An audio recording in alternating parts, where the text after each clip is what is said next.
Morning, everyone. It is December 3rd. Wow, we're already in December 2025. It's been quite a year for metals.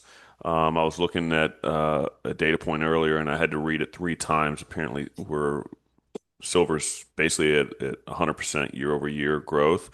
But we've seen a pull back off of what was an all-time high a little over a month ago. And so we kind of talked about this, James.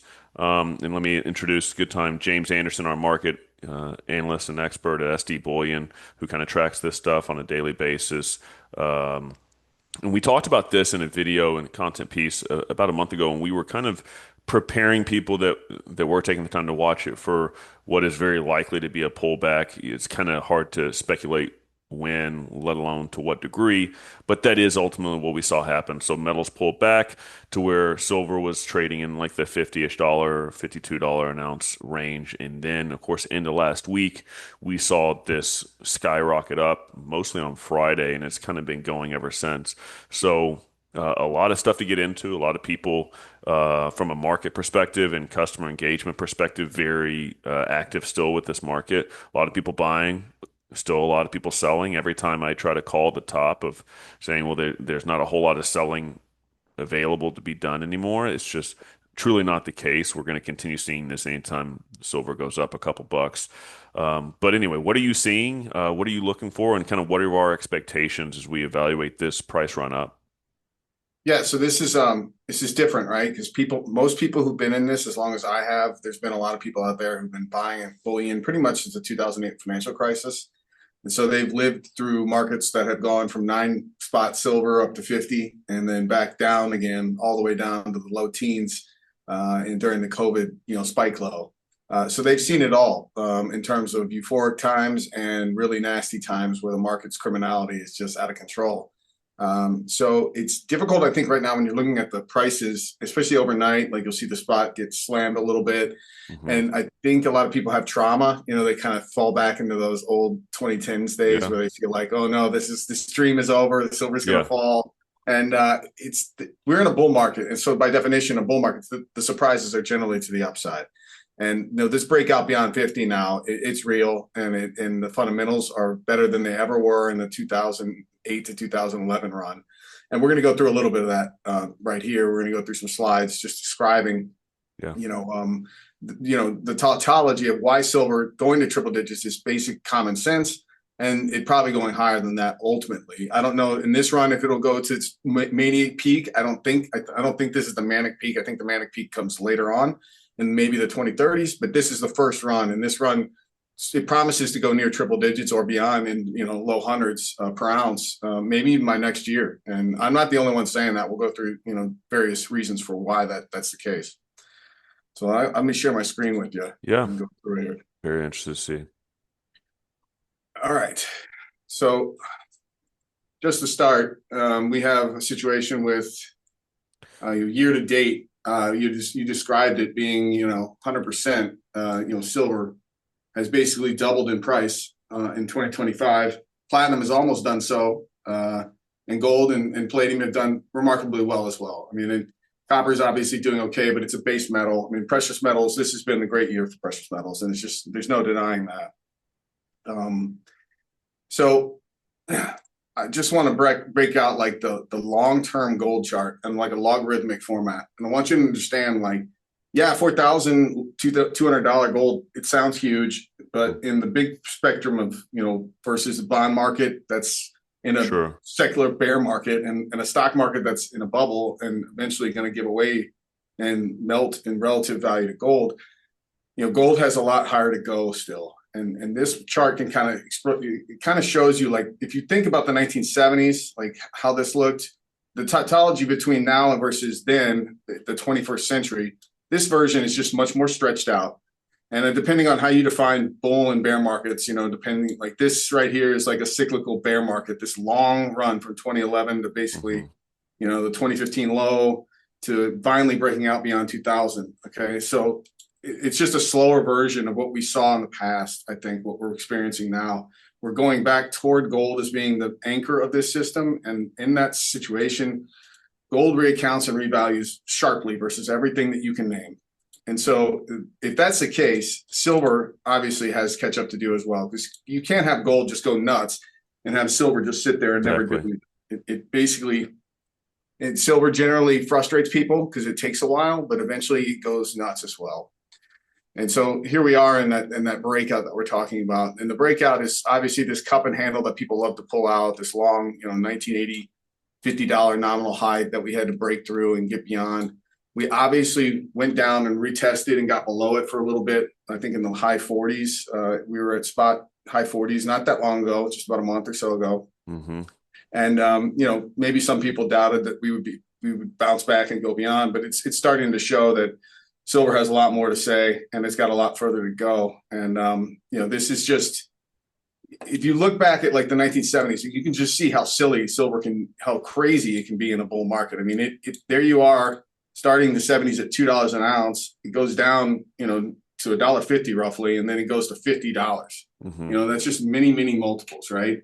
And the low here, what do you say, 15? So you're talking basically at a zero, 15 to 150. That's what it promises if it does something like it did in the 1970s. But I think it's even bigger than the 1970s. That's the thing. It's silver. Silver is now not just a Western driven market. It's basically it's a market that's global, and we're in a really bad deficit in terms of what's been going on between industrial demand and investment demand. So we'll go through some of those numbers in a bit. They're all over the place, but the bottom line, they're all large. That's the problem, is that it's just silver's in a place where it's going to start moving and moving fast. And this is just an example of how fast it's going. I tweeted this picture, August 7th, 2025. So not that long ago, at the end of summer. It only takes, at the time, three 90% quarters just to get a $20 bill, right? Basically the equivalents. Well, move to now, and we're already at a place where it's two, right? And we're about to go through some slides to describe how we're going to get to a place where it's one. And maybe by the end of next year, at some point, it'll be one quarter to get you, a $20 bill. It's an amazing visual. I know. Here's the tautology of it.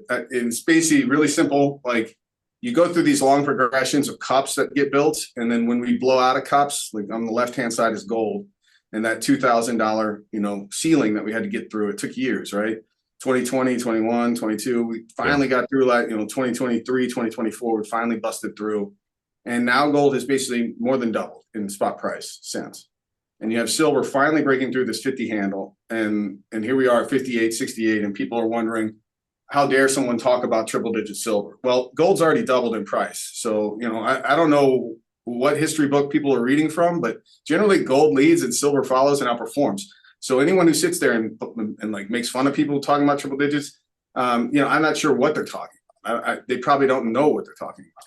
Yeah, And look, I'll say as a go ahead. business, like it feels in some ways, and that's what you're cautioning against. It feels almost reckless to try to predict it, and I would say that it is reckless on a specific date or specific timeline to Sure. predict any price of anything.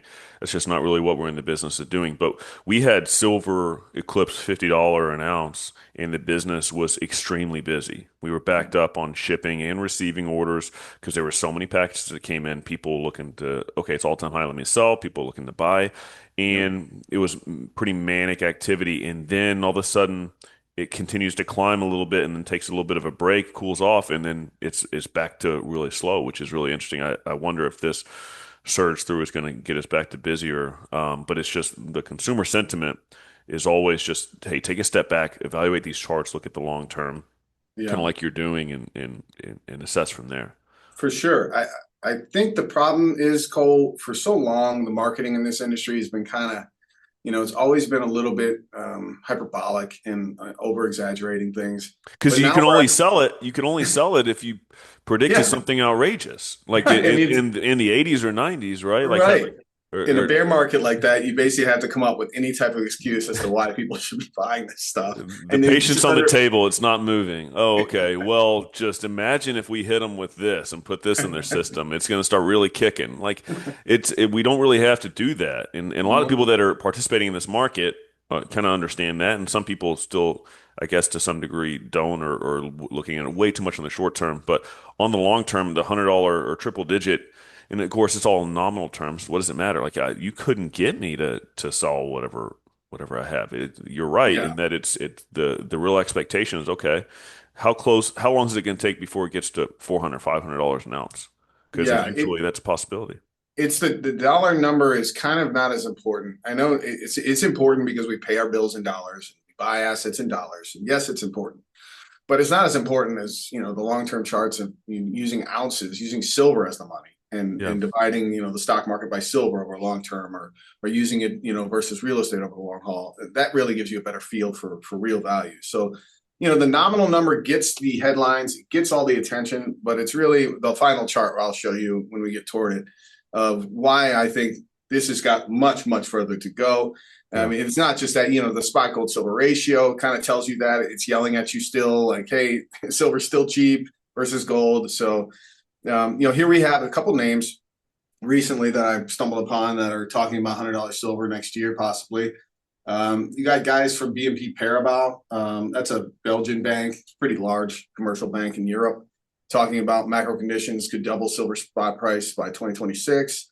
And you got Ben McMillan. He's a IDX advisor. He's basically on Yahoo. A Yahoo article recently, a video too. There's like a clip of him for a minute. I might put it in this week's update.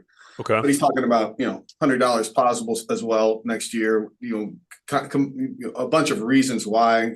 But ultimately you have people out there putting their names down Yeah, and are saying, these short-term price movements in silver? And sorry to cut you off again, but yeah. we got to kind of try to speculate as to what caused it. I mean, I made the joke that, of course, Friday, the day after Thanksgiving last week, which would have been I believe the 28th, saw a massive run in silver, and coincidentally, that's the day that anyone in the big banking would be, not behind the desk, pouring Mhm. water on it. But is it mostly because we're expecting the inflation picture to continue I growing think legs?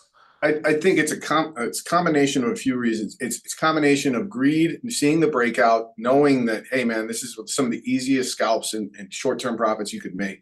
When silver busts out of like a long-term thing like this, you're looking at this and you're thinking as a trader, like, oh man, this should be very easy, because tautology is essentially, you see this huge gap here. Yeah. Well, that should eventually show up like this on the other side, right?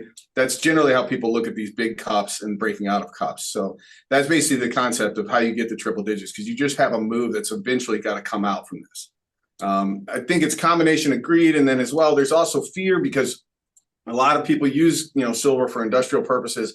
They got to have it, to make the products and manufacture the products. So they got to get out there and make sure they have ample supplies for years ahead. Otherwise, the worst thing they could have is a situation where they can't get silver and they can't keep their Yeah. manufacturing moving. So it's a combo of like two things.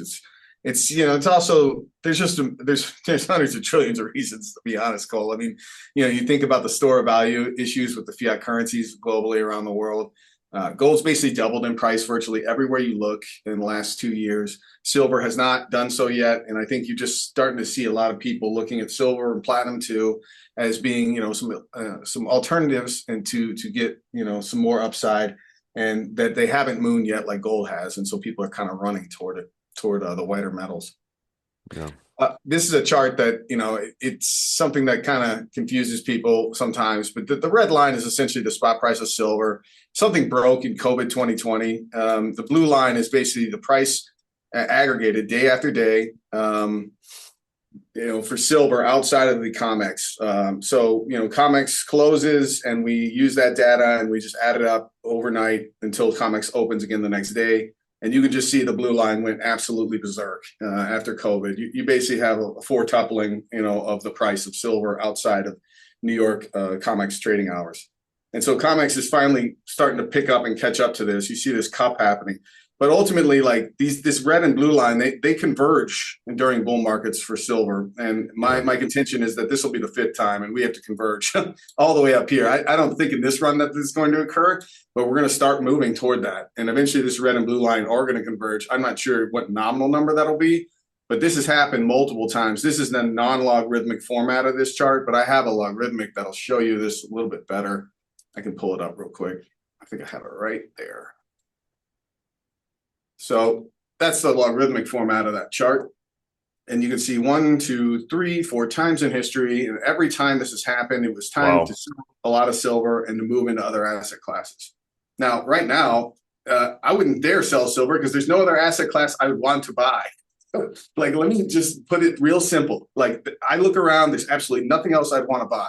I just wouldn't want to buy anything else. Silver right now is still cheap. It's still the place to be, I think. When you look at this chart, you think if the fifth does come around, say the 2030s, this fifth convergence happens, then selling some silver and moving into maybe, real estate by that time or stocks or what have you, that would make sense. But right now, we still have a long way to go. So, $58 silver is nothing. This is just the beginning. Wow. Let me show. This is just kind of an understanding, just fundamentally, the world is waking up to this. You have Bloomberg, explaining how big ETFs, the inflows have been, especially for silver. You have net purchases of 114 million ounces this year. Bloomberg also highlighted a chart where they show that, silver is basically, it's obviously high, but if you use its inflation adjusted price, it's still got to go 3 times nominally just to get back to what the CPI data says that silver was at 1980. And we all know that number is rigged. So $150 silver is still, I think, kind of low when you take true inflation into account. This is, there's different sources for, what people estimate are the silver market deficits. And when I say a silver market deficit, I'm saying, every year we have new line silver supply that comes to market and refined silver. You add those two up, how many ounces? Generally, it's like a billion total between 800 million ounces of new line mined silver, 200 million ounces of refined silver, this and that. So about a billion ounces is generally the number to kind of keep in mind. Well, here's a chart. Here's an article, in Reuters the other day where the London, I forget the name of the London, the data, the LSEG, it stands for London. I forget what it stands for, but it's out of London. The data is, it used to be a company called Refinitiv, but they bought them out. They had the market deficit in 2024 of 501.4 million ounces in silver, which is insanity. I don't know how they came up with that number, but this is stuff that's being published in public. This is literally in the public domain. It's on Reuters. And look at the headline: Silver quietly outperforms gold for precious metals podium. That's just bullish that the mainstream investor is starting to see stuff like that and talk of deficits that big. Generally, when you hear people talking about the deficits, they cite this decade, and they generally cite the Silver Institute or Metals Focus's number, which is around 800 million ounces running for this decade that we've been in deficit. So almost a full year of silver mining supply that's just gone from opaque inventories into ongoing demand. And you keep that up, you're going to end up running into a shortage. Essentially, the idea that we aren't mining, we're not refining enough silver to meet demand. Eventually, all the opaque stuff in inventory is going to have to keep coming out as the price rises. And that's basically the same. In short, that's basically rediscovering and clearing the market. We have to rediscover a much higher price in order to clear the market to a point where these deficits stop happening year after year. This is another look at another way to think about it. This is the Silver Institute's data, and they always talk about 800 million ounces, but when you add up the ETF investment inflows since 2019, the number is like 1.347 billion ounces, right? And this is not just like 40. This is 1, 2, 3, 4, 5, 6, 7 years in a row. And the numbers are just gigantic and breathtaking. They're very big. So we're in a real situation where the silver market is running into deficits, and that these numbers are not they're no joke. They're large. Here's just an example of why we have a problem in silver. It's global too. This is Indian silver imports this past month in October. This is the 5th largest importation of silver that they've had. I don't know, what is that? 1714. I got to multiply that by 32,000. Tell you how many ounces that is. 1 second. Can't do that in my head. 1714 times 32, 150. That's 55 million ounces in a month. Just going to India, right? That's that's just, and that's in the face of the price in silver locally having gone up almost. It's gone up a gigantic amount since the last time they had a big spike in imports. So it just shows you that the Indian populations, they're not that price sensitive. You can see the same in gold. They're not that price sensitive. That's just part of their heritage. This is the wedding season. They don't care that the spot price in gold has exploded. They're still buying during their wedding season in big size. So local spot price doesn't mean as much as simply just that's just generally how they are. They're just one of the bigger buyers in all the world in bullion. This is an interesting thing to keep an eye on. I always look at different currencies, and the Japanese yen is a very important currency. It was used a lot in carry trades in the 80s and 90s. I suspect it was used probably to help market makers rig prices all the time, and those days are coming undone. And this is kind of the chart where I like to point at, like, this is the gold chart, the big one on the right here. That's 657,000 ounces of yen per ounce. But you can see this massive cup that gold broke out right here in 2020, and it's basically tripled since. And then these are the two, like, this is silver on the left and this is platinum on the right. That's the 1980 high for both of them. Silver and platinum in Japan has not even broken beyond its old 1980 high in nominal numbers. The 1980 high in nominal numbers is in much stronger fiat Japanese yen. Sure. So, we have a long way to go. And I'm just suggesting to one of my friends in the industry, Bruce, over in Japan, to keep suggesting to his listeners in Japan that they keep going into the white metals, because I think there's a lot of value there for people in Japan. Just a few more slides and we will be done. This is a gold silver ratio, just going back to the global financial crisis to now. Obviously, there's a lot of people who argue that the GSR should be a lot lower than it is, and it's starting to melt down. I think it's gotten down to 71 as of late. And just technically, you can see it's really breaking out of that old support. It's starting to fold down.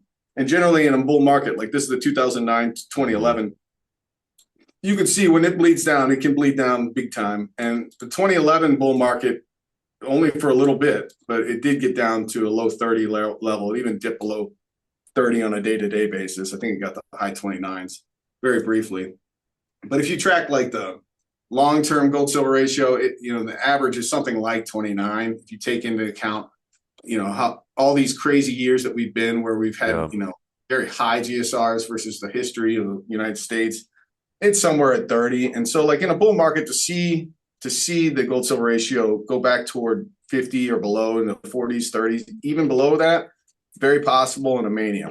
So this is just suggesting you that silver is finally strengthening versus gold, and that in this run, that somewhere in this box, or lower, is possible. Sure. I definitely believe in the gold silver ratio. I think it's something that you monitor to kind of get a feel for how crazy the bull's getting. And, at some point when silver gets much more valued to gold, it's going to make sense simply just to buy gold if you're a bullion, bull, if you're someone who holds it for the long haul. But, there's a lot of arguments that can be made. People make arguments all the time. Like, look, we pull out of the ground about 7 ounces of silver for 1 ounce of gold. And so there's going to be all types of mania arguments. I heard it in 2011. People used to say silver's the new gold because silver had outperformed gold by silver from 2008 to 2011 went up like 460%, whereas gold went up, 190% or something like that. So people start getting delusional. Like when silver outperforms gold year on year basis for a while, people start making up all types of narratives. And, the fact that it comes out of the ground at 7-1, that doesn't necessarily mean it needs to be priced at that ratio, but people will argue that. And that type of bullishness, that type of mania, that type of insanity can drive the spot gold silver ratio to lows that people never thought possible. So, for it to go back below 30 and beyond, it would not surprise me at all. Here's one thing that this is just kind of flipping it. People a lot of times do the gold silver ratio, but they don't do the silver gold ratio. And this is momentum structure analysis. This is Michael Oliver's, his website. This is something he posted or sent to me about a week ago, talking about November 30th, obviously, on the top left, talking about the fact that silver is breaking out now. And it's basically the reverse of the chart I just showed you. You can see this green line of support that we kept bouncing against, 1-2 bounces, and now we're starting to peek through. And his contention, and he's been on record, he was probably the first most loudest person this year talking about not only we're going to break 50, but once we broke 50, he started talking about triple digit silver, well beyond other people. So And then the final charts, he's basically, this one is another one from Michael Oliver talking about the fact that silver versus the S&P 500 is breaking out as well, which is super important, right? It's like when you Yeah, it's have, critical. yeah, when you have competing asset classes like the bond market and a structural bear market, and the stock market still, looking bullish for delusional people who think it still has more room to run. Once that starts to break down, people have to start looking around where to go. If you start having some flows into gold, some flows are happening. They're moving to gold, but once it starts really moving into silver, it doesn't take much to make silver go crazy. And so this is another suggestion that we have a situation where the fund flows are starting to move toward the hard assets. And this is just the final chart. It's basically we're kind of taking that $100, that nominal number, kind of out of the line of talking. This is the S&P 500 divided by silver for like 130 years. And if you just like let your eyes kind of get steady, I mean the steady median, the middle of this thing is like, I don't know, somewhere in there roughly. It's just somewhere in this area. That's about the middle, more or less, of the data. But here we are, very high still. You can see it's been bleeding down. I think it's at 121 was the last time I looked. Yeah, look at that scale on the right. I mean, there's a ton of upside room. It's Yeah, kind of what you're getting at. It's yeah, on the silver price because we go from third of the way up is 10, and then we're at 380. right. So we are at 120, and you can see in the past this is a 1929 market mania that went up to this high, and then obviously it collapsed during the Great Depression and into World War II. It took until the 1950s and 1960s to kind of get to a place in the nifty 60s stock market bubble right here, where they got back to levels that were kind of, in comparison to the 1929 top. But then, 1970 to 1980 bull, you can see how crazy things can go on the downside. And then obviously things reversed in a crazy manner in the 2000s, stock bubble, and then melted down in 2011. The 2011 low is a conservative target at 27. I think that this is going to bend down and eventually get back toward the 2011 low and blow beyond. I think ultimately it's going to be a repeat of this kind of phenomenon where it kind of dead cat bounces like this. Obviously, this has been a slower, more pronounced dead cat bounce because the United States essentially has to have a propped up stock market in order to have tax revenue, in order to keep people's retirement funds going. And Mhm. so the entire system is set up to favor the stock market. But eventually, the fundamentals just don't work and the thing falls apart like it did in 1970 and 1980. I look for that in the future. I think that ultimately, when I get older and gray, we're going to be back down in this area and people will be selling, they'll be swearing off stocks for the good of their life. There'll be generations of younger people who think stocks are absolute trash, and that'll probably be the time to actually go all in on stocks, because when people talk like that about things, that's generational buying opportunity. That's actual value. So you can go in and buy virtually any major, U.S. company that's going to stick around for a long time at levels like this, and then eventually ride into a new bull. And that's Yeah. how a value contrarian likes to bet, and that's generally how I like to invest. So yeah, that's the idea. Is essentially this is a long road. We got a long way to Yeah. go. And so, all this short termism that people are really loving to see the charts move day to day, week to week, month to month. And I'm talking about years. I'm talking about even in Yep. the next decade that this is going to go. So we gotta strap in, buckle up, and get ready, because this is going to be a long ride. Very helpful. Thanks for taking the time, James. Really set the stage for really people's expectations. We didn't even really have time to get into uh, the market being basically closed for what 10 hours, COMEX for cooling things, Yeah. and all the speculation that can kind of come from that sort of a headline. But this is more of a big picture look for the macro investor. Hopefully, it was helpful. Appreciate your time and look forward to doing one again soon. Great to see you, Cole.